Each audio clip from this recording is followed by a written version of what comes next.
Rahotanni da ɗumi-ɗuminsa. A yau ne wata babbar kotun jihar Kano da ke ƙarƙashin gwamna Dr. Abdullahi Umar Ganduje ta zartarwa da ɗan majalisa mai wakiltar ƙaramar hukumar Doguwa hukunci akan ana zarginsa da kashe rayukan bil'adama kimanin rai 13. Da jita-jita yake ta zuwa kunnen al'umma wajen tabbatar da laifin da ake zarginsa da ya aikata.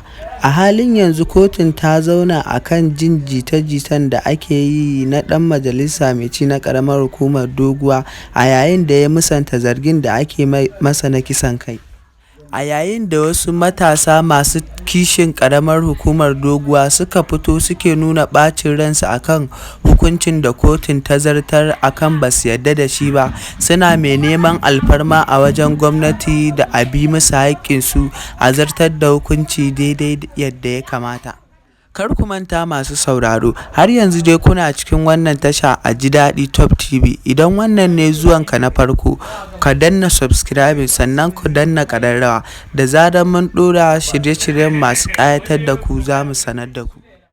Ku ci gaba da biyo mu a cikin wannan bidiyon domin nuna muku bidiyon matasan yadda suke zanga-zanga domin nuna rashin goyon bayansu akan hukuncin da kotun ta zartar. A yayin da kotun ta tuhumi wanda ake zargi da laifin da ya aikata, shi kuma ya musanta abin da ake zarginsa da shi.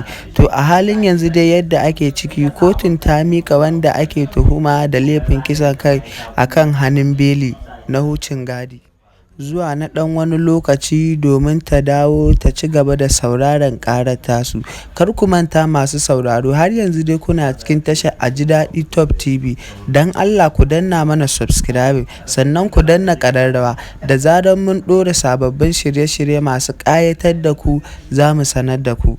Mun gode, mun gode, mun gode. To fa.